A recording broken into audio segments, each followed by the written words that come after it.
And we're now passing through Dixon's Creek. So the last thing we're talking about before I cut off to fill up with petrol is the ergonomics of the R3. So I think they're really great and really comfortable, alright for long rides. I mean, there's definitely bikes that are better ergonomically, and beginner class bikes especially. Pretty much any naked or any beginner you know, trail bike or dual sport or anything like that. Most of the beginner dual sports has some really good ergonomics, but especially as a sport class, I say that very loosely, because of how relaxed the ergonomics are and sort of passive. The R3 definitely, from what the bikes I've sat on, is definitely up in the higher end of comfortability. So it's pretty good for long rides. Like, I've done 14-hour days on this thing and not had a single complaint physically that could have been solved by, you know, like, have a sore ass. But like, if you're sitting on your ass all day, of course it's going to be sore. Yeah, physically from the bike, I've never had really any issue that would be solved by buying something like a cruiser or something like that. I am not a fan of cruisers. I hate that sitting style. Mate asked me if I wanted to ride here, I sat on it and then went, nah, I'm good. Yeah, so the seating position is really, in my opinion, really comfortable, really good. So that's definitely a big plus. The next big plus, and this is the one that most people will see as the big plus of the R3. This thing is light, right? You can toss this thing around, right? It is not by any means a heavy bike at all. You know, even the other R class series, the R6, the R1, they're pretty light bikes, but this thing you can manhandle and it will do whatever you want it to do, right?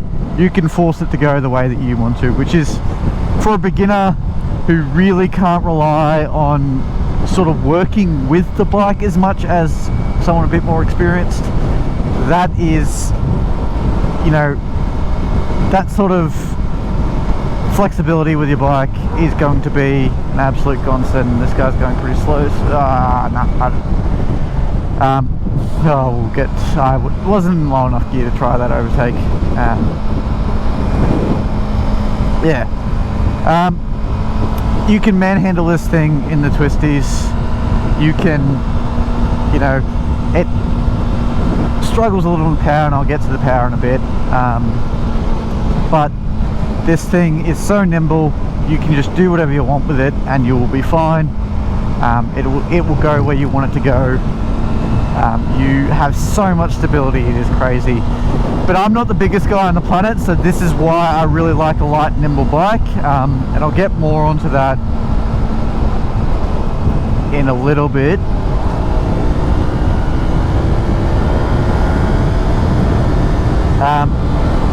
But you want something that, especially being my frame, like, I am the same size, I am smaller than most of the MotoGP riders, and they're not big guys at all.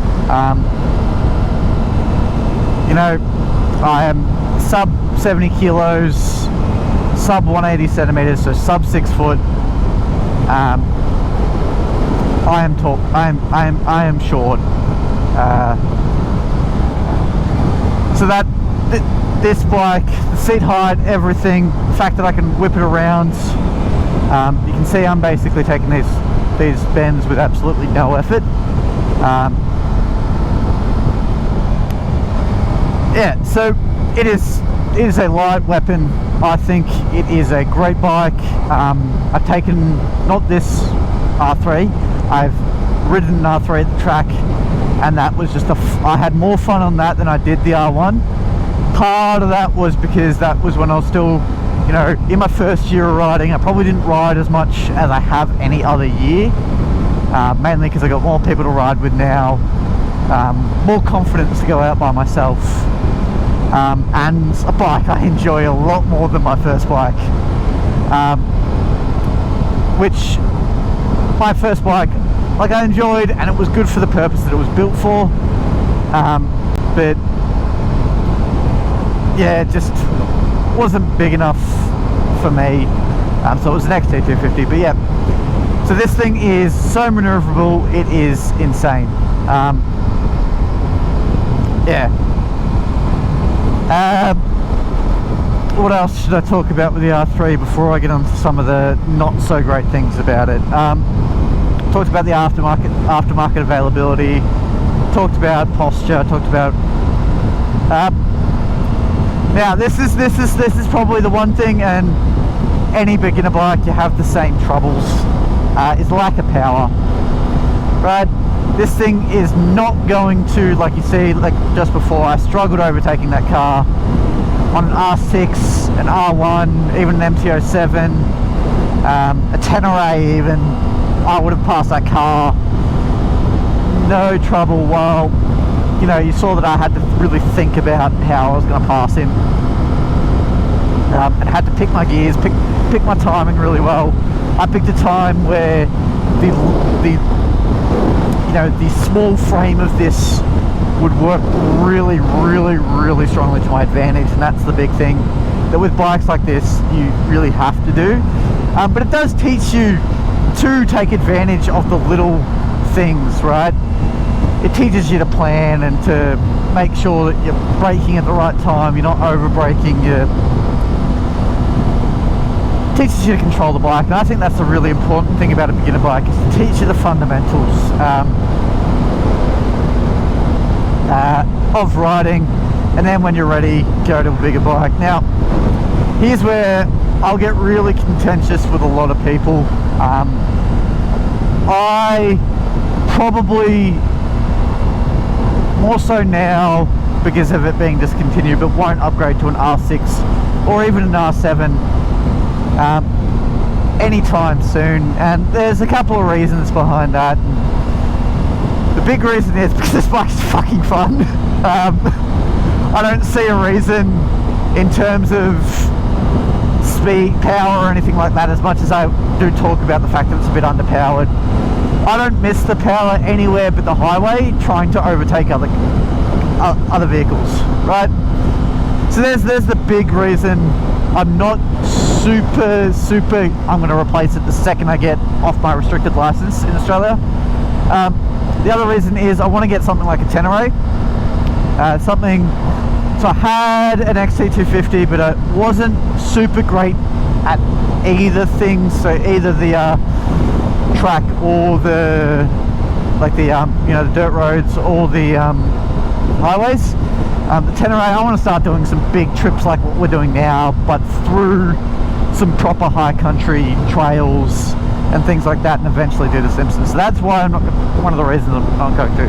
The other reason is the price tag that's on things like the R7, the R6 are just not what I want to spend in just to be a more powerful version of this, right? If I was going to be spending that much money, I want to get something else out of it.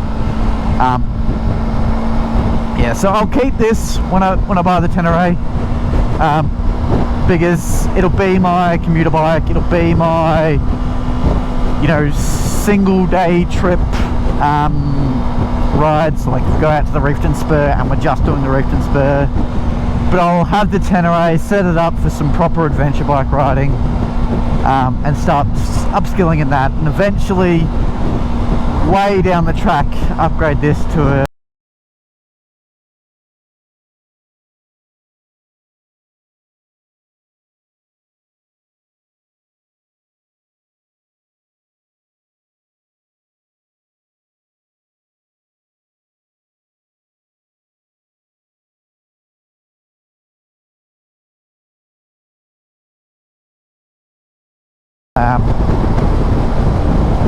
So I gotta be smart with my money.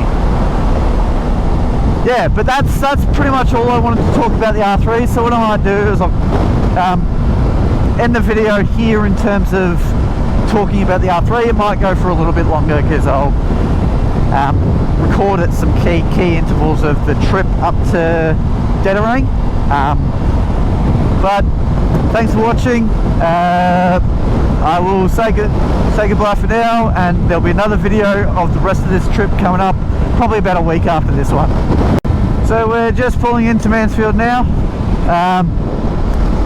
It's just almost 6 o'clock, so I'm going to grab a pizza and some petrol, and then hopefully we'll be getting to Dedarang at about 8. I'm hoping a little bit faster than that, but just being realistic, by the time I've